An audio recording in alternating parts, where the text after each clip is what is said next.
Good evening everyone, and welcome to Gundam News. This time brought to you by Vivian Blue and their upcoming Nikkei New Year's collection, featuring some of Nikkei's most popular characters ready to hit the New Year celebrations starting December 20th. You'll be able to get a variety of items with brand new illustrations of Grey, Rappy Red Hood, Viper, Breddy, Saren, Cindy, Boom Girl, and Helm. And for every 2,200 yen you spend, you'll also get a free postcard. And by using the link down below, you'll be directly supporting the channel. Back to the Gundams then, and we got some really cool Gunpla news. Just ignore the fact that it's premium Bandai Limited. In March, we're getting the high-grade Gundam TR1 Hazel Custom Icarus unit. This massive chonker will set you back 4,620 yen, 30 US, and is a mixture of the old TR1 Hazel with brand new parts added for the Icarus unit. The Hazels were always quite bulky machines, but now it got even bulkier with the added shoulder armor, chest armor with beam reflectors that can open up, waist armor, a giant backskirt thruster, and the long-range rifle. Because nothing says aerodynamics and flight-capable mobile suit like a massive beam rifle. And if that just isn't enough, we've also got some extension possibilities. The Icarus does only come with one shield booster, which is normally mounted on the back, but it can also be mounted on either shoulder thanks to the included joint parts, which then means that you can borrow two shield boosters from other kits and hook them up to your Icarus. Or you can also attach the arms from the Byerlin to those shoulders. And then now that we've gotten the standard version, I wonder if in the near future we're also getting the prototype version. And another thing that we only just got is a new trailer for Hathaway's Flash, which I'll of course have linked down below. But I am gonna give you one big warning though. When I first watched it, I basically got flashbanged by YouTube's horrible AI English dub, which seems to be the default language outside of Japan. So don't forget to change the language back to Japanese or you're not gonna have a good time. Or, on the other hand, it's like so bad that it's good. I have to somehow escape from this body and emotional desires. Dot. That was Hathaway speaking, by the way, or supposed to be Hathaway speaking. So yeah, in the trailer, we mainly see Hathaway dealing with his carnal desires, which, judging by the comments, has become a meme on the Japanese side of the fandom. Oh, and something you'll miss if you watch that AI dub is the brand new insert song called Endrol. It's a duet by Alexandros and Senarin, and it was also immediately announced that you'll be able to get it on CD. Releasing on February the 4th for 2,200 yen, 14 US, is the Lost and Found concept EP featuring the tracks Circe, Last Delusion, Endrol, Lost and Found, Beyond the Time, and Endrol Hatha version. And releasing on that same day is the Hathaway's Flash OST CD, featuring a brand new illustration on the cover. You can get the CD for 3,850 yen, 25 US, or if you can wait a little bit longer, you can get it on 2 LPs for 8,800 yen, 56 US. And those LPs are releasing on March the 4th. Plus, for even more Hathaway's Flash music, on March the 7th and the 8th, they'll be holding a special live performance called Hathaway's Flash, The Sound of UC 105. It'll be performed in Hall C of the Tokyo International Forum, with more details on how to get the tickets being announced at a later date. At the moment of recording though, they only announced that there's a special advanced sale for premium members of the Gundam Fan Club, which is Japan only. And finally for Hathaway, it was announced that it will also be shown in 61 IMAX cinemas across Japan. And staying with the movie news, this week it was announced that both the Urdr-Hunt movie and Endless Waltz will be shown in North American theaters as a double feature. Although to be completely correct, I guess we should be calling this a triple feature, because included with the Urdr-Hunt movie is the Wedge of Interposition short film as well. On January the 12th and the 13th, you can watch the dub of Endless Waltz and the sub of Iron-Blooded Orphans, and on January the 15th, you can watch the sub of everything. I wonder how the international Urdr-Hunt reviews are going to compare to the Japanese Urdr-Hunt reviews. Meanwhile, over at GQUX, they managed to get into Pixif's list of the top 100 internet buzzwords of 2025. And they didn't just get in, they dominated, with 20 of the 100 words being GQUX related. Like, Xavier was 77th, the Kikuroga managed to become both 72nd, with specifically the Kikuroga GQUX version, and 69th as just the Kikuroga, Lala was 50th, Basque 9th, Shiko 4th, Machu 2nd, and GQUX, the series as a whole, was 1st. Making this the 2nd year in a row that Gundam managed to get the top spot. But I think the funniest thing is definitely that Shiko managed to make such an impression with like so little screen time that she managed to get all the way up to 4th place. And also from GQUX, they released the box art of the Blu-rays, which they also did for the upcoming Endless Waltz Blu-rays. And staying with Gundam Wing, they unveiled all of the prizes for the Gundam Wing 30th Anniversary Ichiban Kuji, which will be releasing on January the 20th. Unfortunately though, this was an online limited thing. Well, this is going to be an online limited thing. One ticket will set you back 900 yen, 6 US, and will net you one of the following prizes. Prize A is a Wing Gundam Buses and figure, which we did already discuss, and the same goes for Prize B, which is the Hiro Yui Masterlize figure, which, in my opinion, looks better than Prize A, and this is something that I've noticed quite a bit for Ichiban Kuji. Like, so often, the B prize will be better than the A prize, while the A prize is meant to be like the big main prize. And for this Ichiban Kuji specifically, the best might still be yet to come. The C prize is one of 3 big visual stands featuring either the main guys from Endless Waltz, Zex and his 2 main mobile suits, or the 5 OG Gundams. And then the D prize is the mission accepted ballpoint pen. It's Hiro's self-detonator, but as a pen, and basically, it looks like a 1-to-1 scale, so I've never wanted a pen as much as I want this one. The E prizes then are bust magnets of the OG Gundams, which look really nice and detailed. The F prize is one of 20 acrylic stands. The G prize is one of 13 clear posters, and the last one is a Wing Gundam Zero Endless Waltz version buses and figure, which we have also already talked about. So moving along with the rest of the figure news. In June, you'll be able to get the Premium Bandai Limited FW Gundam Converge Core Psycho Gundam Mark II for 4,950 yen, 32 US. A combination of the previously released Gundam Converge X22 Psycho Gundam Mark II and the FW Gundam Converge Core Psycho Gundam Mark II optional part set. So it comes with quite a lot of accessories. We've got a shield, lower arms with beam effect parts, upper arms with cables to have the arms flying around, 2 action bases for those flying arms, parts for the transformation, or part formation in this case, and an action base for when it is in its transformed state. And to set it apart from those older releases, the color has been slightly changed, and it also got some new markings, making it feel that little bit extra fancy. And something that went up for pre-order just today was the Metal Robot Spirits Gundam H2 Dark Hound. It was announced a little while back, and now we have all of the details on this pirate-flavored Gundam. It'll be releasing in June for 23,100 yen, 148 US, and it comes with some cool accessories and gimmicks. We've got the Dots Lancer, 2 long and 2 short beam saber blade effect parts, 2 wires to shoot out the anchors, a custom action base, and parts to transform it into its Strider form. So unfortunately, that does make it a parts former instead of a true transformer.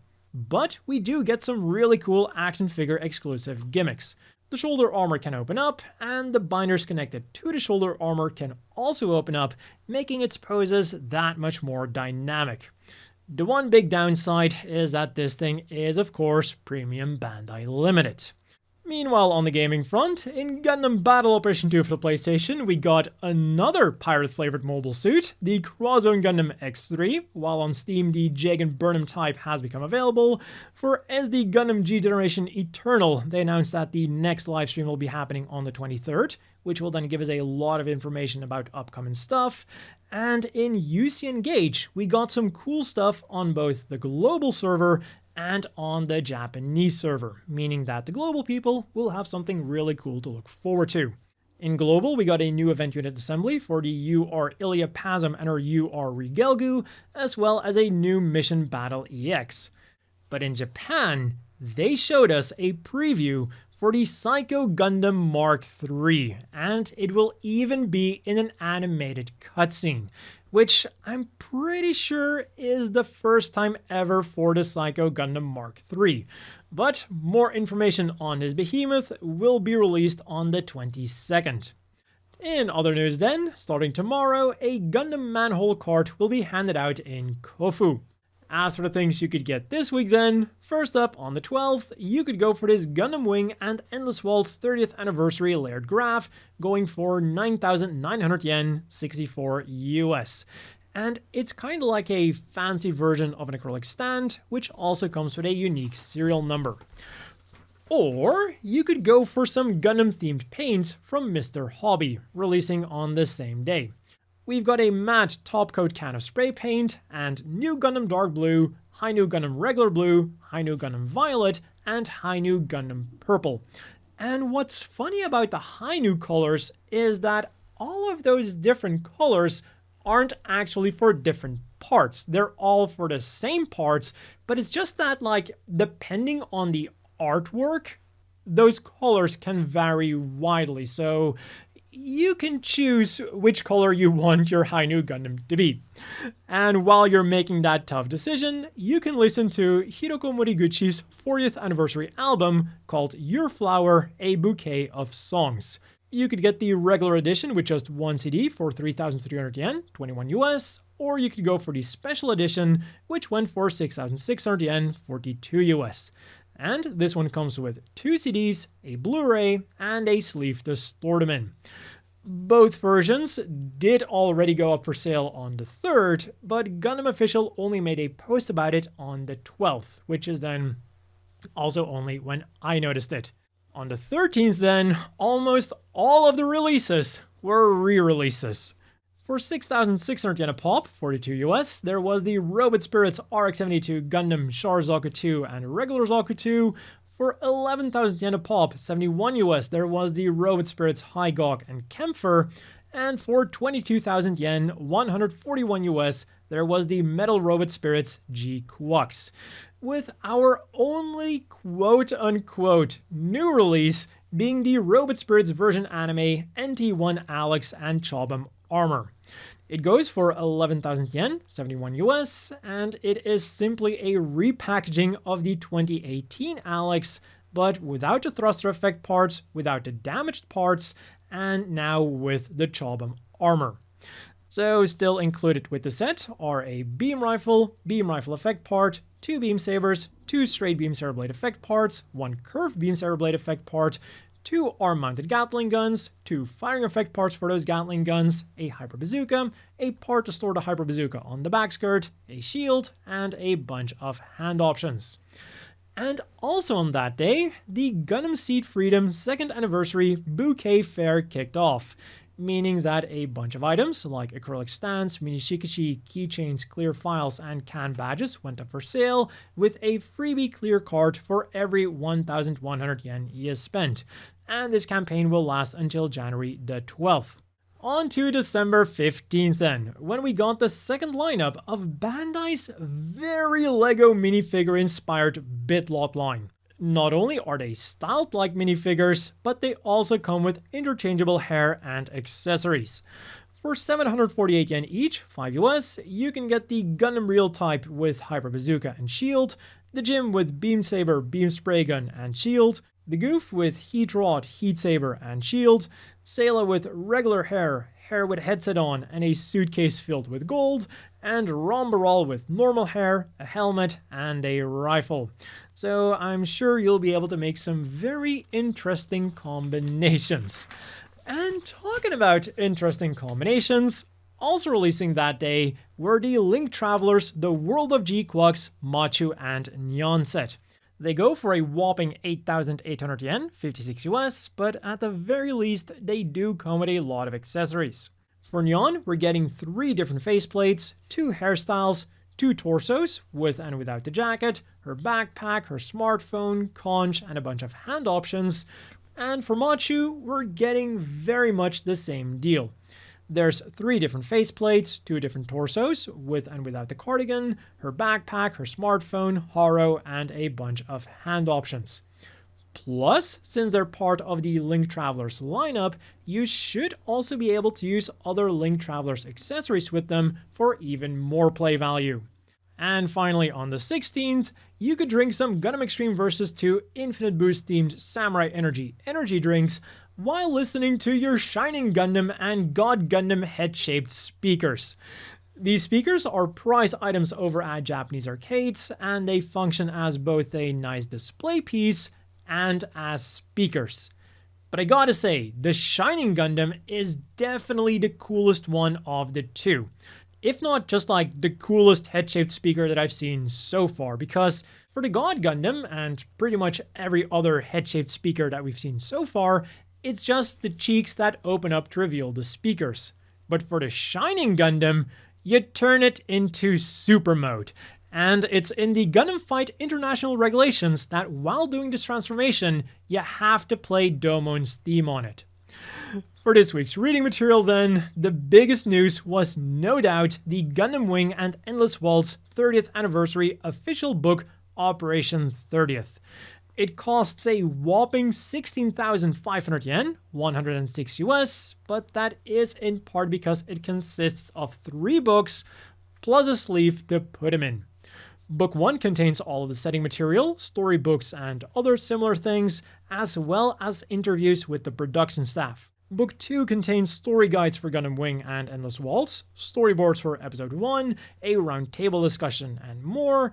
And finally, Book 3 contains the storyboards for Endless Waltz. So, some really cool stuff to look at. But no matter how cool those 3 books are, my attention was drawn by something else this week. The all-RGM book from Great Mechanics.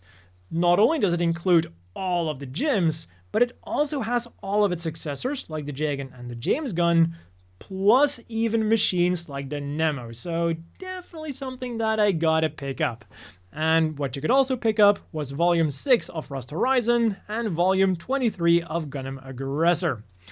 And finally for the reading material, a new Mechagurumi webcomic has begun, featuring the Mechamizume designs of the characters from Witch from Mercury.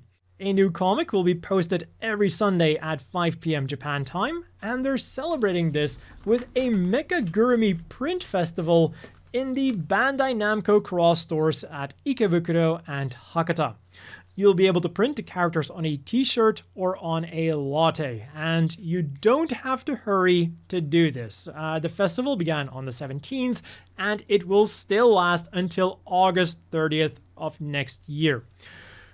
For the apparel news then, SrigG kicked things off with a new Shark collection in collaboration with Masterpiece. You can get a Shark custom shoulder bag for 38,500 yen, 247 US, a Shark custom sling bag for 24,200 yen, 155 US, or a Shark custom shoulder pouch for 12,100 yen, 78 US.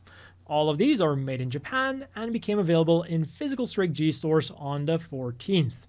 Or on the 20th, you can go for these really cool Japanese art-inspired Iron-Blooded Orphans t-shirts, which go for 5,830 yen each, 37 US.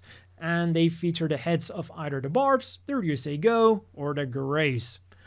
Over at Bankore then, we of course got some more acrylic stands. But this time, it's something new, or at least something that I've never seen before. Releasing in February for 1,100 yen a pop, 7 US, we've got these Gundam Seed Freedom rocking acrylic stands, and true to their name, they can wobble around and feature Kira, Lacus, Adran, Kigali, Shin, Lunamaria, Izak, and Diarca sleeping very peacefully. And also releasing in February, but for 550 and 4 US, are these GQUX SD can badges, featuring the main cast. And finally releasing in May, we've got some Cersei bags, and they all come in like a very nice, tasteful, minimalistic style. They're all just black with a small Mafty logo on them. For 7,700 yen, 49 US, you can go for either a sling bag or a shoulder bag, and for 12,100 yen, 78 US, you can go for either a standard backpack or a business backpack. And that has been all for this week's Gundam news, brought to you by Vivian Blue and Nikkei. Again, link down below. As always, a big thank you to the Patreon supporters. I hope everyone watching has a great evening, and I'll see you all next week with more Gundam news.